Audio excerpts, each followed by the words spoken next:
The air in Aria, a restaurant so exclusive it felt less like a place to eat and more like a hushed cathedral for the wealthy, was thick with the scent of truffle oil and quiet ambition.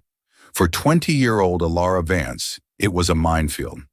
Each table was a potential disaster, each clink of silverware a judgment. 6 nights a week, she navigated this gilded cage in a starched black uniform, her feet aching, her mind a frantic catalog of wine pairings and gluten-free modifications. Aria was a means to an end. The end was a looming foreclosure notice on the small bungalow in Queens her grandmother had left her, the only home she'd ever known. Her grandmother, Clara, had been her entire world, a warm, steady presence after Alara's mother, Serafina, had vanished into the New York City mist when Alara was just 5. The official story was a tragic accident, a late-night ferry in a storm, but a body was never found. All Alara had left of her mother were a box of her mother's half-finished jewelry designs, intricate, swirling sketches of silver and gold, and an ache in her heart that never quite subsided. Clara had fostered her granddaughter's fascination with those designs, teaching her the basics of metalwork in gemstone setting at a small bench in the garage. It was a language of love, a connection to the ghost who haunted their lives. Every penny Alara earned at Aria went into the Save the House jar, but it was like trying to fill an ocean with a thimble. She was drowning, and the water was getting colder. And then there was Table 12, Julian Thorne. He wasn't just a customer, he was a landmark, a permanent fixture in the restaurant's most secluded corner booth. He was the CEO of Thorne Innovations, a tech monolith whose logo was plastered on everything from satellites to smart homes. His face, all sharp angles and glacial blue eyes, was a regular feature in business magazines, always under headlines that used words like ruthless, visionary, and reclusive. He came to Aria 3 times a week, always alone, and ordered the same thing: seared scallops, no sauce, and a bottle of Sancerre he rarely finished. He radiated a cold gravitational pull. He never smiled. He never looked up when Alara refilled his water. He spoke in clipped, precise sentences. To the other staff, he was an intimidating but lucrative guarantee of a generous tip. To Alara, he was a puzzle of profound, untouchable loneliness. She often found herself sketching the hard lines of his jaw on order pads, imagining the story behind his solitude. On this particular rain-lashed Thursday, the restaurant was unusually quiet. The storm had kept the casual rich at home, leaving only the truly dedicated connoisseurs of overpriced cuisine. Julian Thorne sat at his usual table, a stark silhouette against the window, where rain traced frantic silver lines down the glass.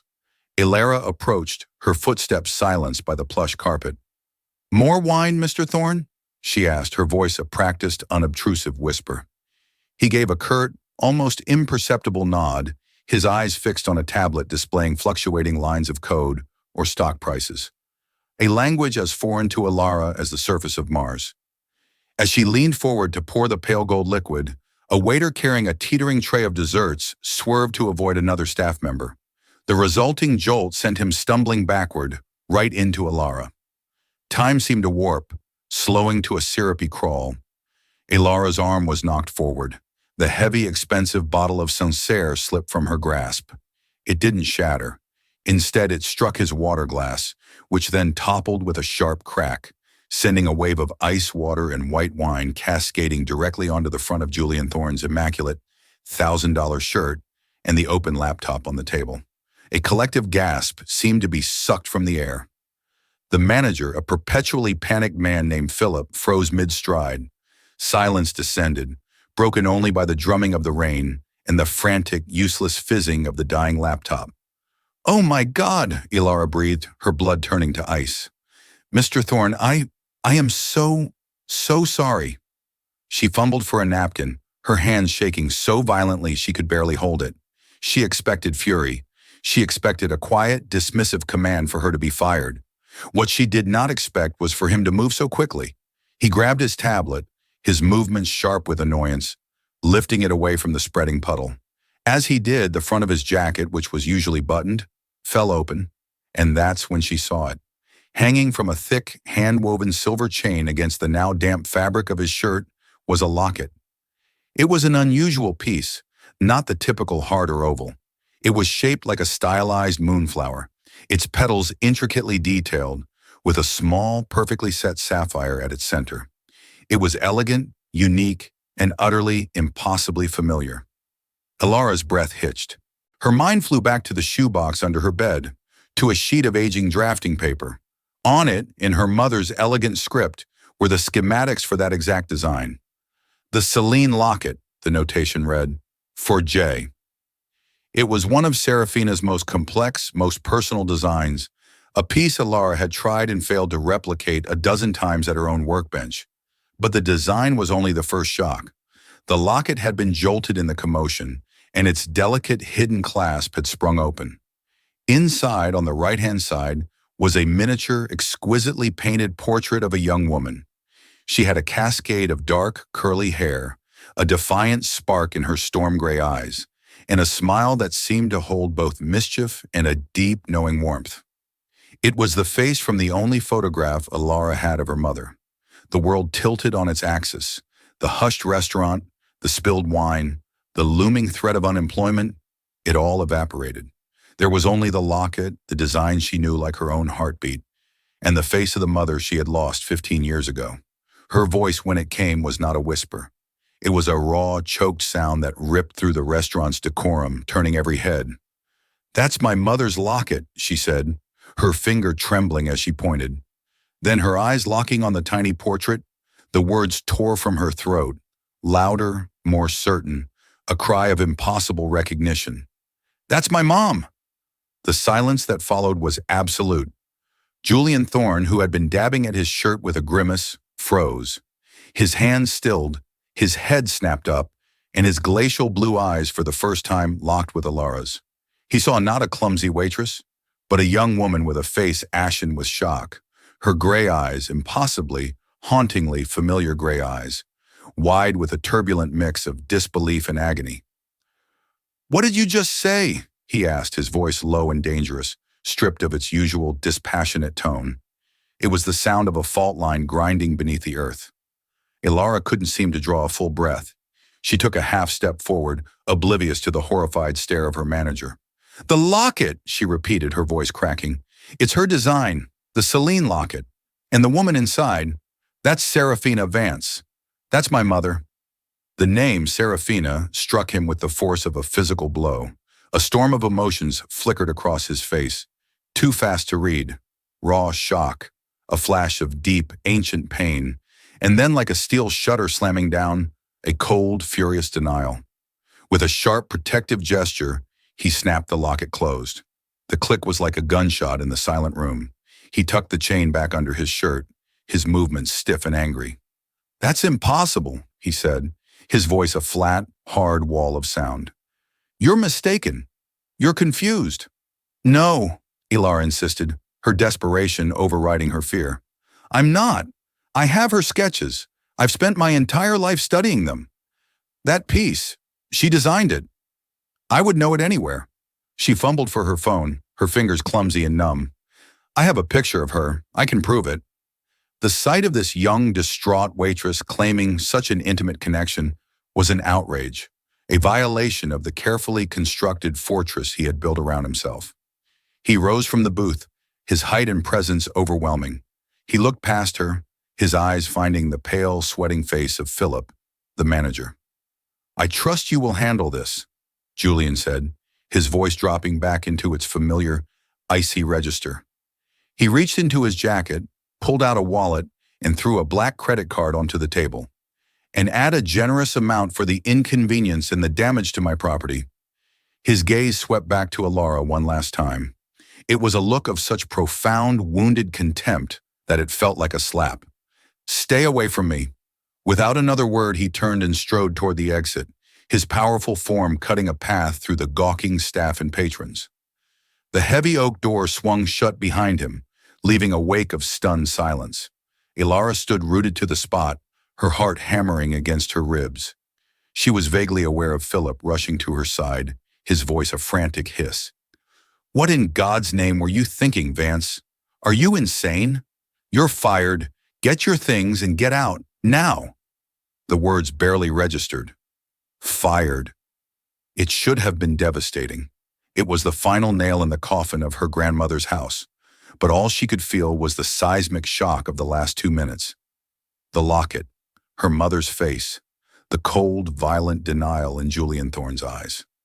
She stumbled toward the staff locker room, her legs unsteady. She changed out of her uniform in a daze, her mind replaying the scene over and over. He hadn't just dismissed her. He had reacted with the fury of a man whose oldest, most painful wound had just been torn open. Why? Why did one of the most powerful men in the world wear a locket designed by her long-dead mother, a locket containing her portrait? And why did the mention of her name fill him with such rage? The story of the ferry accident, the story that had defined her entire life, suddenly felt thin and fragile, a lie told to a child. As she walked out of Aria's back door and into the cold, cleansing rain, a new, terrifying, and resolute certainty took hold. Her mother hadn't died in an accident. She had a secret that was now hanging around the neck of a billionaire who wanted to bury it in Alara at all costs. The fight for her grandmother's house was no longer her biggest battle. The fight for the truth had just begun. For 2 days, Alara existed in a fog of sleepless anxiety and frantic energy. The reality of being fired, of the foreclosure date marching closer, was a constant, dull throb in the back of her mind. But it was drowned out by the roaring fire of questions Julian Thorne's reaction had ignited. She spent hours in her small apartment, the shoebox of her mother's belongings spread across the floor. There was the locket design, the Celine locket, its intricate lines and annotations a testament to her mother's genius. There were other sketches too, earrings like spiral galaxies, bracelets that mimicked flowing water. Serafina Vance hadn't just been a dabbler. She had been an artist of extraordinary talent. And in the corner of several designs almost hidden was a tiny stylized SV intertwined with a JT. SV, Serafina Vance. JT, Julian Thorne. Her blood ran cold. This wasn't a coincidence. This was a story. Armed with this sliver of evidence, Alara turned to her aging laptop. She bypassed the glossy magazine profiles and dug deeper, searching for articles about Julian Thorne from 15, 20 years ago, back when he was a rising star and not yet a titan. She found a piece in an old tech journal about his early days, a throwaway line mentioning his passion for custom-designed objects, a belief that true innovation required artistry as well as engineering. And then buried in the social pages of an archived newspaper from 20 years ago, she found it, a grainy photo from a university innovators gala. A much younger Julian Thorne, his smile less guarded, stood with his arm around a young woman with a cascade of dark, curly hair and defiant, storm-gray eyes. The caption read, "Julian Thorne of Thorne Innovations with promising artisan Serafina Vance." Alara's breath caught in her throat. She zoomed in on the photo. Around her mother's neck was a simple silver chain, and on her wrist a delicate bracelet that matched one of the sketches on the floor. They knew each other. They had been a couple. And he had lied, with cold fury in his eyes, as if she didn't exist. A new, hard anger began to replace her confusion. This wasn't just a mystery. It was a deep and deliberate erasure. He had erased her mother. She knew walking into Thorne Innovations would be impossible. She would be dismissed as a lunatic, a stalker. She needed a different key to open this lock. Her eyes fell upon the sketches again. Her mother had been an artist. Julian Thorne had appreciated artistry. Maybe that was the way in. She spent the next 24 hours at her workbench, a space that was usually her sanctuary, but now felt like a war room. She didn't eat. She barely slept. Fueled by coffee and a burning sense of purpose, she worked. She chose one of her mother's simpler, yet most elegant designs, a pair of silver earrings shaped like falling leaves. With trembling, focused hands, she brought the sketch to life, shaping the metal, soldering the delicate veins, polishing it until it shone with a soft, lunar light. It was the best work she had ever done. It felt as though her mother's hands were guiding her own. She placed the finished earrings in a simple black box. Tucked inside, she placed a small folded note. It read, "You wear my mother's art around your neck. You wear her face against your heart. You owe her daughter the truth. Her name was Serafina Vance. The next morning, she put on her only decent blazer, a well-worn tweed inherited from her grandmother, and took the subway to the financial district. Thorn Tower was a gleaming spear of glass and steel that pierced the clouds, a monument to a level of power she could barely comprehend. It was designed to make people feel small, and it succeeded. Instead of approaching the imposing front entrance, she went to the building's delivery and courier entrance in the back alley. She'd learned from a brief stint as a bike messenger that this was the building's circulatory system, the one place where an unfamiliar face with a package wouldn't be immediately flagged by security. She approached the dispatcher's window, her heart pounding. "Package for Julian Thorne," she said, trying to keep her voice steady, holding out the small box.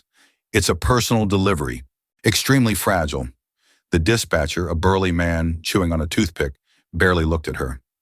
"Personal deliveries go through his executive assistant on the 80th floor. We don't take them here." "Please," Alara said, her voice dropping. "It's a family heirloom. It's vitally important he receives it directly." She slid a $20 bill through the slot, one of the last she had. "Can you just make sure it gets into the internal mail stream addressed to his office? That's all I ask." The man eyed the 20, then the small elegant box. He shrugged, pocketed the cash, and slapped a routing label on it. "No promises, kid, but I'll put it in the bin." For the rest of the day, Alara was a ghost haunting her own life. She walked through the city, the foreclosure notice a dead weight in her pocket. She had played her only card, a desperate long shot. Now, all she could do was wait. High on the 80th floor of Thorn Tower, in an office that overlooked Manhattan like a king's private vista, Julian Thorne was in a state of controlled chaos. The incident at the restaurant had unsettled him more than he cared to admit. The girl, the waitress, her face, her eyes had dug under his skin. Serafina's eyes. He had spent 2 days telling himself it was a coincidence, a cruel trick of the light. He'd ordered his head of security, a discreet and ruthlessly efficient man named David Chen, to do a cursory check on the name Serafina Vance. The results were what he expected: a death certificate from 15 years ago, cause listed as accidental drowning. It should have closed the book, but it didn't, because he knew Serafina. He knew her fire, her strength. He also knew she was a survivor. She wasn't the type to accidentally fall off a ferry. His intercom buzzed. "Sir, a small package just came up from internal mail. It's marked personal." "I'm not expecting anything, Helen. Just leave it." Well, the security scan flagged it for containing a personal note, sir. Protocol says I should open it first." A flicker of annoyance. "Fine, do it." A few moments of silence passed. Then his assistant's voice came back, hesitant. "Sir, I think you need to see this." When Helen brought the box in, Julian's irritation turned to a cold dread. He recognized the simple, elegant packaging. Serafina had always used boxes like this for her finished pieces. With a sense of foreboding, he opened it. The silver earrings lay nestled on a bed of black velvet, gleaming under the office lights. They were shaped like falling leaves, delicate and perfect. He felt the air leave his lungs. He remembered the night Serafina had sketched them, sitting curled up on the sofa in his old apartment, her head on his shoulder, explaining how she wanted to capture the beauty of something just as it was letting go. His hands shook as he picked up the folded note. He read the words, and his carefully constructed world fractured. "You wear my mother's art around your neck. You wear her face against your heart. You owe her daughter the truth. Her name was Serafina Vance." It wasn't a coincidence. It wasn't a mistake. The girl from the restaurant was her daughter, Serafina's daughter, the one thing he had never in all his years of grieving and anger considered. He had believed she had simply left him. He had built his entire empire on the bitter fuel of that betrayal. But the idea of her having a child, it changed the entire equation. He stood up, his mind racing. The death certificate, the accident, it was all too neat, too simple. He buzzed his head of security. "David, get in here, now." When David Chen entered, a quiet man with the watchful eyes of a hawk, he found his boss standing by the window, staring down at the city, the small silver earrings clutched in one hand.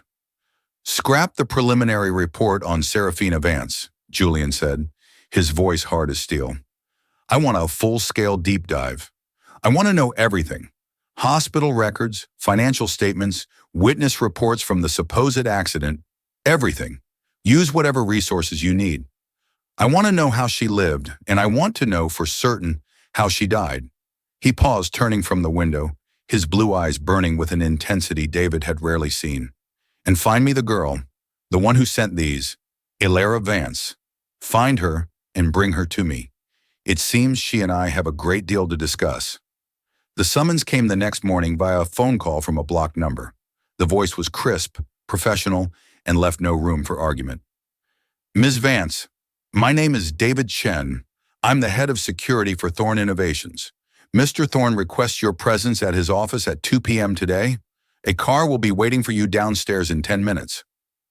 The line went dead before Ilara could form a response. The 10 minutes passed in a blur of panic and resolve. She put on the same tweed blazer, her meager armor, and slipped the photograph of her mother and the original sketch for the Celine locket into her purse. This was it. There was no turning back. The car was a black, silent machine that glided through traffic as if the city itself bent to its will. The ride to Thorne Tower felt like an ascent into another realm. This time, she didn't use the back alley. David Chen met her in the intimidating marble lobby, his expression unreadable, and escorted her to a private elevator that shot upwards with stomach-lurching speed.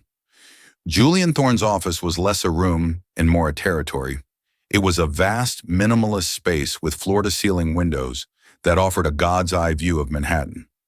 Julian stood by the window, his back to her, a commanding silhouette against the sky. The small black box with the earrings sat on his massive desk. "Leave us, David," he commanded without turning.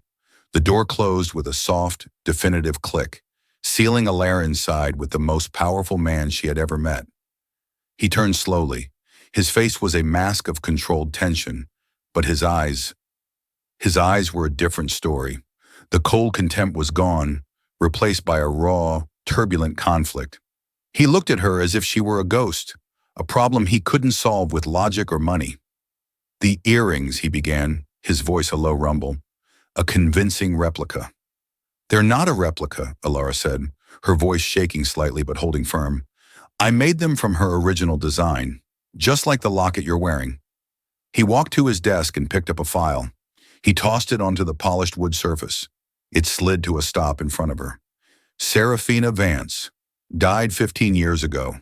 Accidental drowning. A tragic end to a tragic life. She was a brilliant artist who fell on hard times after we parted ways. This is the official record. This is the truth." "No," Ilara said, shaking her head. "The truth is you loved her, and the truth is you erased her. That photo I found online, the SV and JT on her sketches, you weren't just a patron. Why did you lie? Why did you pretend you didn't know who she was?"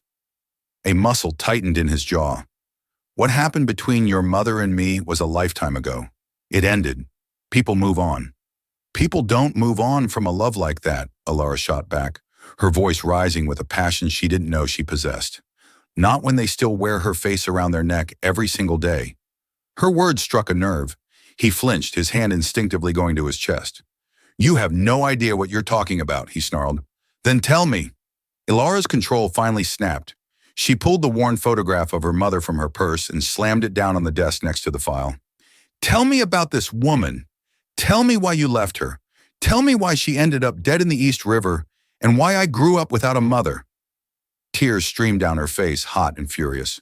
All the years of loss, of unanswered questions, of quiet grief came pouring out in that vast, silent office. Julian stared at the photograph. He stared at the fierce, tear-streaked face of the young woman in front of him, a face that was an echo, a reflection of the one in the picture. The fortress of his anger began to crumble, eroded by the undeniable truth of her grief. He sank into his chair, the fight draining out of him, replaced by a weariness that seemed bone deep. "She left me," he said, his voice barely a whisper. "We were going to build a life together. I was going to leave all of this behind for her." He gestured vaguely at the empire laid out below the window. Then one day, she was just gone. A note was left. It said she couldn't live in my world, that she'd found someone else. It said she never wanted to see me again. He looked up, his eyes filled with a pain that was still fresh after 2 decades.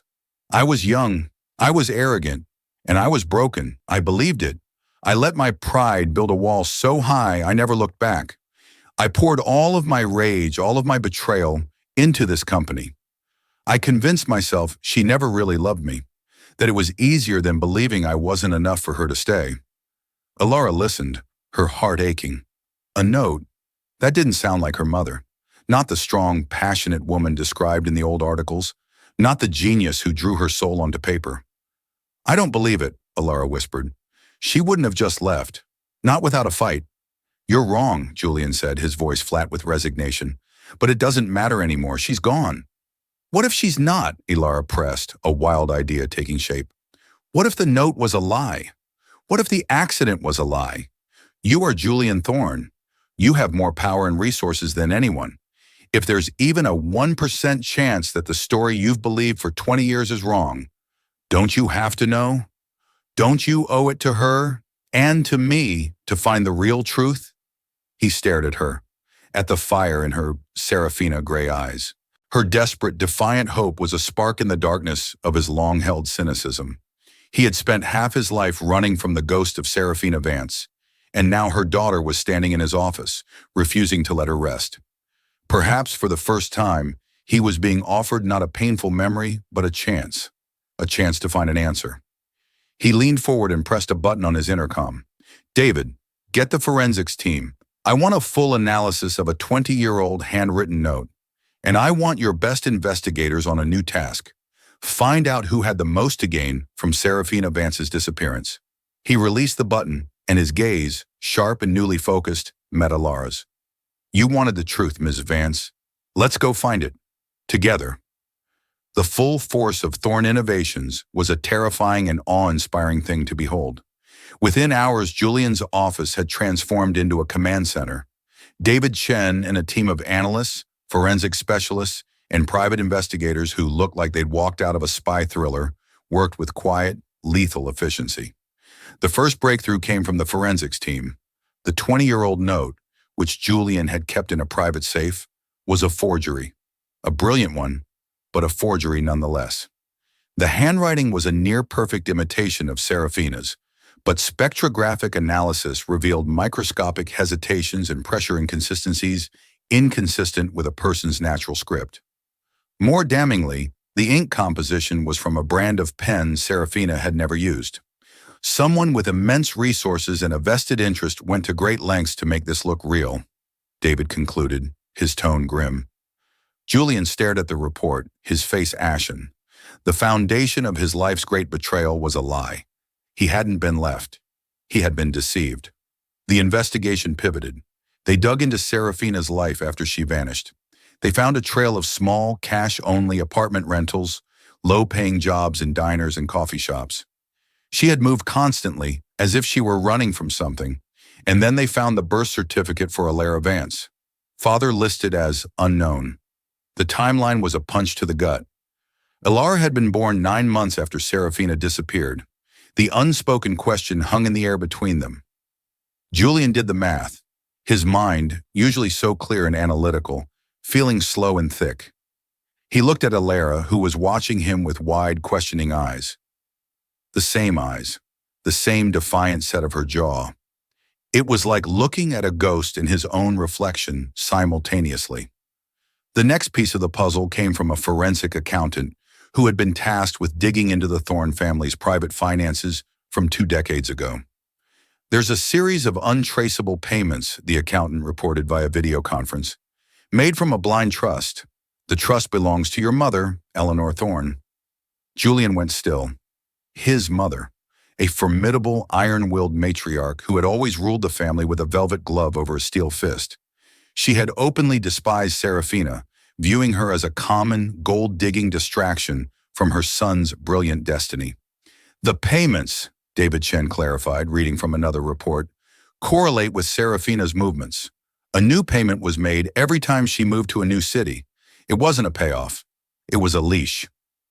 The picture was becoming horrifyingly clear. Eleanor hadn't just disapproved. She had acted. She had orchestrated the breakup, forged the note, and then, upon discovering Serafina was pregnant, had hounded her, using money to keep her hidden and under control. The final piece came from a retired private investigator the team tracked down in Florida. He was old and guilt-ridden. For a hefty price, he confessed. 20 years ago, he'd been hired by Eleanor Thorne. His job was to manage the situation. Eleanor found out the girl was pregnant, the old PI rasped over the secure line. She gave Serafina an ultimatum. Disappear and raise the child in obscurity, and the money will keep flowing. Or refuse, and Eleanor would use her power to declare her an unfit mother and take the child. She even found a man, a down-on-his-luck drifter, paid him to be on the books as a fake husband if needed, to create a new identity for her. Serafina chose her child. She ran. But the story didn't end there. 15 years ago, the money stopped, the PI continued. Serafina had started making a name for herself again, selling a few jewelry pieces under a pseudonym. Eleanor must have found out. She cut her off completely. My last instruction was to report Serafina's location to an associate of Mrs. Thorne's, a fixer, a man known for making problems, disappear permanently. The investigator gave them the location, a small apartment in the Bronx, and the date. The date was the same day Serafina Vance had supposedly fallen off a ferry. The air in the office was thick with a terrible, suffocating silence. Ilara felt sick. Her mother hadn't abandoned her. She had been protecting her, fighting for her, every single day of her life against an enemy with limitless power. Julian stood motionless, his face a mask of white-hot fury and gut-wrenching despair. The woman he loved hadn't betrayed him. She had been stolen from him by his own mother. The daughter he never knew he had was living in poverty, about to lose her home, while he lived in a gilded cage built on a foundation of lies. The guilt was a physical entity, crushing the air from his lungs. "Get the car!" he bit out, his voice shaking with rage. "We're going to see my mother." The Thorne family estate in Greenwich, Connecticut, was a sprawling stone fortress surrounded by acres of unnervingly perfect lawns. It was a place of cold beauty and buried secrets. Eleanor Thorne, now in her late 70s but still as sharp and imperious as ever, received them in the grand drawing room. She was elegant, composed, and her eyes, the same glacial blue as her son's, held a flicker of surprise at the sight of Ilara. "Julian, what a surprise," she said, her voice smooth as polished marble. "And you've brought a guest." Her gaze lingered on Ilara, analytical and dismissive. Julian didn't waste time on pleasantries. He threw a file containing the PI's confession and the forgery analysis onto the antique coffee table between them. 15 years, Mother." The words hung in the air of the grand drawing room, sharp and cold as shards of glass. "You stole my daughter from me." Eleanor Thorne's face, a carefully preserved mask of aristocratic composure, did not so much as twitch. Only the faintest tightening around her marble blue eyes, a subtle compression of her thin lips, betrayed the impact. She let her gaze drift from the damning papers on the table to her son's ravaged face, and then, with an almost imperceptible flicker of contempt, to Ilara. "Necessity is not a matter of sentiment, Julian," she stated, her voice as smooth and cold as the silk of her blouse. "I did what was required. That woman, Serafina, she was a beautiful, brilliant anomaly, a variable you could not control, and therefore a threat. She would have anchored you to a life of sentiment and passion when your destiny required ambition and steel. She would have blunted you." Her eyes settled on Ilara again, dissecting her. "And this child," she continued, the word child dripping with a clinical disdain, "was the ultimate anchor, a bastard carrying Thorne blood, a permanent, emotional liability, a vulnerability our rivals would have exploited. I didn't steal anything from you, Julian. I excised a cancer before it could metastasize. I protected the legacy. I protected you."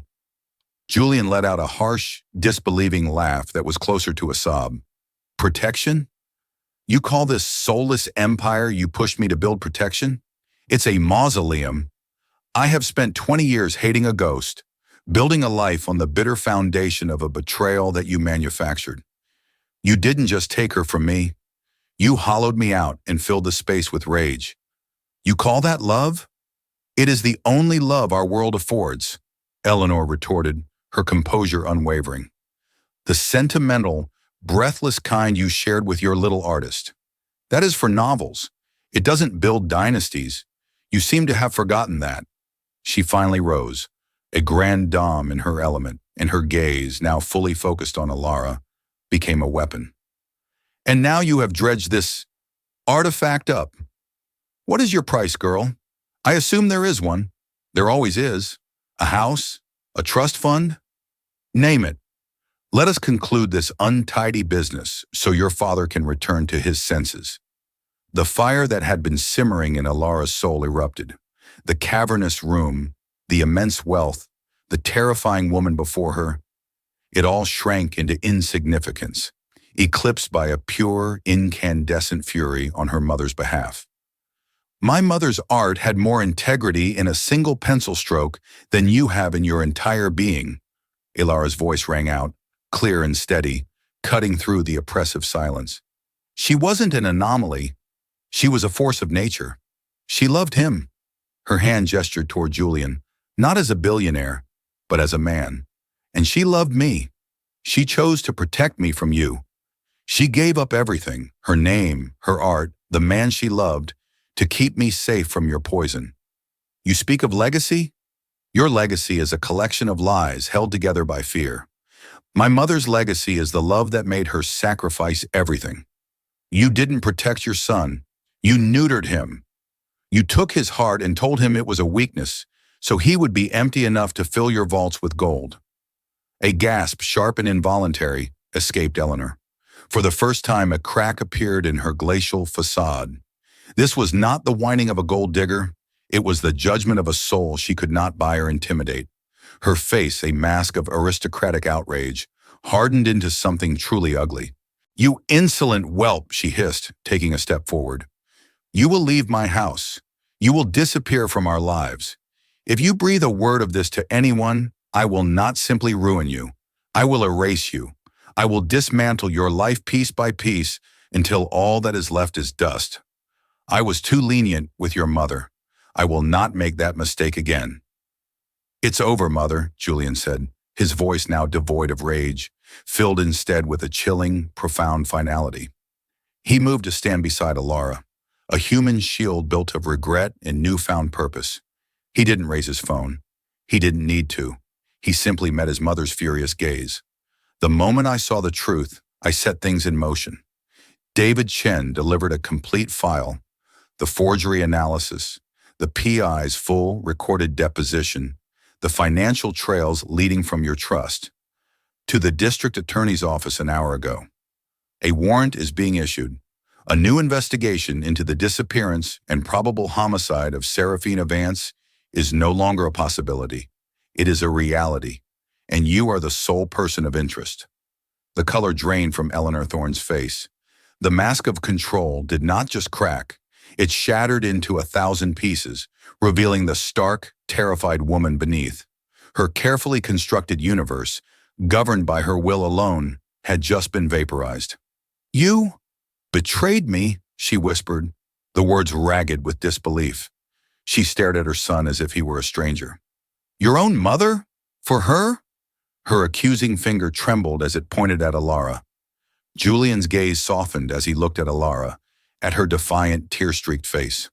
He saw the strength she'd inherited, the spirit his mother had tried and failed to extinguish. The choice had been made for him 20 years ago, and he had been too blind, too steeped in his own manufactured pain, to see it. She is not her, he said, his voice resonating with the weight of 2 decades of loss in a fragile sliver of hope. She is my daughter. He turned back to his mother one last time, her face a canvas of horror and ruin. There was no triumph in him, only a vast, aching sorrow for the life that had been stolen from them all. He reached out, not in anger, but with a strange, hesitant tenderness, and took Alara's hand. Her fingers, trembling slightly, curled around his. Let's go home, he said softly, the words a promise, not to the sterile penthouse in the sky, but to some new, undefined place they would have to build together. The aftermath was not a cleansing fire, but a slow, tectonic shift, grinding and painful. Eleanor Thorne, ensnared in a web of legal proceedings and public scandal, became a recluse, her iron legacy melting into a sordid footnote in the tabloids. But for Julian and Alara, the legal victory was a hollow thing. The real battle, the one for the truth of Serafina's fate, was just beginning. The fixer's trail was cold, the man himself long dead. The official narrative was a dead end. Julian's investigators, the best in the world, hit wall after wall. The theory of a quiet murder and a body disposed of in the river seemed the most logical, the most brutal, and the most heartbreaking conclusion. Julian began the grim process of setting up a memorial, a foundation in Serafina's name, a monument to a ghost. Alara refused to accept it. It doesn't feel right, she'd insist, sitting with Julian amidst piles of investigative reports in the sterile study of his penthouse, a place she still visited as if entering a foreign country. My mother was a survivor. She ran from your mother for 5 years. She wouldn't have been taken so easily. It was this refusal, this daughter's intuition, that drove them back to the last known address from the PI's file, a cramped third-floor walk-up in the Bronx. The building was slated for demolition, a condemned relic. Julian's team had already swept it and found nothing. But Alara needed to see it, to breathe the air where her mother had last been free. The apartment was a time capsule of poverty and love. Dust motes danced in the single beam of sunlight, slanting through a grimy window. A small, child-sized cot was still in one corner. On a rickety table, a worn sketchbook lay open. Alara ran her fingers over the page. It wasn't a jewelry design. It was a sketch of a little girl with wild curly hair, sleeping, a small smile on her face. Her own face. Below it, in her mother's script, were the words, "My star, my moon, my everything." Julian stood by the door, a titan of industry utterly undone by this small, sad room. The guilt was a physical presence, a pressure on his chest that made it hard to breathe. This was where his daughter had lived. This was the life his lover had been forced into. While he was lost in his regret, Alara was scanning, her artist's eye seeing details the investigators had missed. Her gaze fell on the wall behind where a dresser must have stood. There, almost invisible against the faded, water-stained wallpaper, were faint pencil marks. They weren't sketches. They were numbers and a single word. "Julian," she whispered, her voice tight. He crossed the room in 2 strides. Together they looked at the faint markings. A long string of numbers, and beside it, the word Westbridge. It was the final breadcrumb. Westbridge Secure Care Facility was a name that did not appear on any public list. It was a discreet, private institution nestled in a remote corner of upstate New York, a place where the wealthy and powerful sent their inconvenient relatives to be forgotten. A place for ghosts. David Chen's infiltration was swift and silent. He confirmed it. 15 years ago, a Jane Doe had been admitted, brought in by a private ambulance service, with a forged psychiatric assessment diagnosing severe treatment-resistant schizophrenia and paranoid delusions. Her file stated she had elaborate fantasies of being a renowned artist with a billionaire lover who had a powerful, vindictive mother. Her medication regimen was heavy, designed to sedate and suppress. The admission had been paid for in a lump sum, in cash by a man matching the fixer's description. The drive upstate was a silent torment. Every mile that passed was another minute, another hour, of the 15 years Serafina had been imprisoned. Alara sat numbly in the back of the armored SUV, clutching her mother's sketchbook. What would they find? A woman hollowed out by drugs and despair, or nothing at all, another dead end? Julian sat beside her, his face carved from stone, but his hand, resting on the seat between them, trembled uncontrollably. He wasn't a CEO anymore. He was just a man, hurtling toward a judgment he knew he deserved. The facility was deceptively pleasant, all red brick and manicured lawns, a country club for the damned. The air inside was different. It smelled of bleach, boiled vegetables, and a deep underlying despair. They were led down a corridor of unnerving quiet to a small, featureless room at the very end. Through the small window in the door, they saw her. She was sitting in a padded chair, staring out at a patch of gray sky. Her glorious dark hair was now shot through with silver, cut short and without style. She was thin, her skin unnaturally pale. The fire in the photographs, the defiant spark, was gone. Her storm gray eyes were clouded, distant, a ghost in a pale green gown. Ilara's breath hitched, a sound of pure agony. Julian felt the world tilt, the carefully constructed walls of his composure crumbling to dust. This was his Serafina. This is what his mother had done. A nurse unlocked the door. "She has moments of lucidity," the woman said, her voice a practiced, tired monotone. "But mostly she's away." They stepped inside. The woman in the chair didn't turn. She seemed not to notice them. Julian couldn't speak. The words were lodged in his throat, choked by a grief so profound it was suffocating. It was Ilara who moved first. She walked slowly, hesitantly, until she was kneeling in front of the chair. She held up the sketchbook, her hands shaking. "Mom," she whispered, the word a prayer. "It's me. It's Ilara." The woman's gaze drifted from the window, unfocused. Her eyes passed over Ilara's face without recognition. The fog was too thick. Ilara's heart shattered. Tears streaming down her face, she opened the sketchbook to the drawing of the sleeping child. She traced the words with her finger. "You used to call me your star," she choked out. "My star, my moon, my everything." And then something flickered deep within those clouded gray eyes. A spark, a connection across a chasm of lost years and chemical haze. The woman's gaze sharpened, focusing on Ilara's face for the first time. She saw the familiar curve of her jaw, the dark curly hair, the eyes that were a perfect mirror of her own. Her lips parted and a sound emerged, rusty and fragile from years of disuse. "My star," she whispered. The fog broke. The ghost became a woman. Serafina's eyes flooded with a torrent of emotion. Disbelief, recognition, 15 years of agony and love. Her hand, frail and trembling, lifted from her lap and cupped Ilara's cheek. And then she began to weep, silent, racking sobs that shook her entire body, a storm of grief for a lifetime stolen. Ilara collapsed into her mother's arms, her own cries muffled against the thin fabric of the gown. Behind them, Julian Thorne finally broke. He sank against the wall, covering his face with his hands, and the sounds that tore from his throat were not those of a titan, but of a man whose soul had just been flayed open. Serafina's return was not a homecoming. It was a delicate, painstaking resurrection. The world was too loud, too bright, too fast. The years of heavy psychotropic drugs had left deep scars on her mind, creating a labyrinth of memory and confusion. Julian moved her not to the sterile tower, but to a quiet, sun-drenched cottage on a secluded part of his Connecticut estate, a world away from the cold grandeur of his mother's former domain. A team of the world's best neurological and psychological specialists was assembled, but their true healer was Ilara. She was her mother's anchor. She spent her days at the cottage, filling the silence not with demands for memories, but with the quiet comforts of the present. She read aloud from old novels.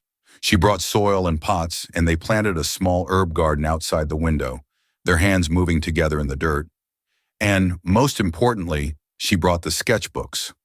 Art was the language Serafina remembered. In the beginning, her hands would tremble too much to hold a pencil. Ilara would guide them, her own hand over her mother's, and together they would trace the elegant, swirling lines of a forgotten design. Slowly, tentatively, Serafina began to draw again. Simple things at first, the curve of a leaf, the pattern of light on the floor. Each new line was a victory, a reclamation of a piece of her stolen soul. Julian was a ghost in this new life. He was a man drowning in a sea of what-ifs. He would watch from a distance, terrified of his own presence, a walking, breathing reminder of the world that had destroyed her. His attempts to connect were clumsy, rooted in the only language he knew, money. He offered extravagant gifts, trips on private jets, anything she could possibly want. One afternoon, he found Ilara in the cottage's small kitchen.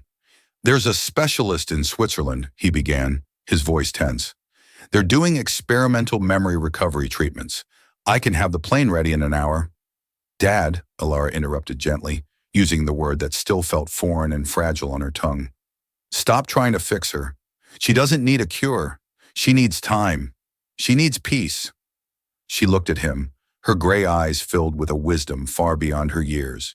She needs you, not the CEO, not the man who can buy the world, just you, the boy she fell in love with. It was the hardest thing he had ever had to do. He started showing up without solutions. He'd bring coffee and simply sit in the garden while Alara and Serafina worked. One day he brought a small, portable record player and an old vinyl record. He set it on the table and the tinny romantic strains of a song from 20 years ago filled the air. Serafina, who had been focused on a sketch, froze. Her head lifted and her eyes, clearer now than they had been in months, met his across the room. A memory, whole and pristine, broke through the fog. "You danced with me to this song," she said, her voice soft but certain. "In your tiny apartment, you spilled wine on my shoes." Julian's breath caught. He nodded, unable to speak. "You were a terrible dancer," she added, and the ghost of her old mischievous smile touched her lips. It was a beginning. They started talking, piecing together the past. He told her stories of building his company, framing it not as a triumph, but as a long, angry distraction. She, in turn, began to speak of her lost years, not as a coherent narrative, but in fractured, painful images. The terror of the abduction, the endless gray days, the fierce, burning love for the daughter she held in her mind as her only shield against insanity. A year bled into the next. One crisp autumn afternoon, Alara stood at her workbench in the Queen's bungalow garage, now a fully realized studio, a sanctuary of light and creativity. She had kept the house. It was her ground, her history. Julian's money had made her safe, but this place made her whole. She was finishing a piece she had been working on for months, her own interpretation of the Celine Locket. It was not a copy. The moonflower petals were the same, but she had added a tiny, intricate starburst pattern around the central sapphire, her mother's star. The side door opened and Julian walked in. He was dressed in worn jeans and a gray fisherman's sweater, looking more like a retired professor than a billionaire. The glacial blue of his eyes had thawed, warmed by a sorrow he no longer ran from. He carried 2 steaming mugs. He watched her for a moment, the scent of solder and coffee mingling in the air. The silence between them was easy, a comfortable language they had built from the ruins of the past. "That's her masterpiece," he said, his voice soft with reverence, nodding at the locket. "It's our masterpiece," Alara corrected gently. She looked up at him, her face glowing with a quiet, confident joy. "The Serafina Vance and Alara Vance collection opens at the Met next month. Mom is designing the display cases herself." A real smile, deep and genuine, transformed Julian's face. "I know, she's terrorizing the curators. It's wonderful." He set the mugs down and reached into his coat pocket, pulling out the original Celine Locket. He no longer wore it. It was a relic of a story that was no longer true. "I brought this for you. I think it's time to change the picture inside." He didn't need to explain. They both knew the locket no longer needed to hold just the past. Alara took it, its silver cool against her skin. She placed it on the workbench next to her new creation. The old and the new. The story of what was lost and the story of what was being built. Julian looked around the studio, at the sketches on the walls. Serafina's elegant classic designs intertwined with Alara's bolder, more modern interpretations. He saw the tools passed down from grandmother to mother to daughter. This was the legacy his mother had tried to destroy. Not a name on a building, not a number in a bank account, but this unbreakable chain of creativity, of strength, of love. "She's happy, you know," he said quietly, almost to himself. "She told me this morning that for the first time in years she dreamt in color." Alara smiled, her eyes shining with unshed tears. "I know. Me too." They stood there, father and daughter, surrounded by the beautiful, gleaming pieces of a life put back together. The scars were there, etched deep and permanent, but they were no longer just wounds. They were the intricate silver lines of a story of survival, a story of return, a story finally of home.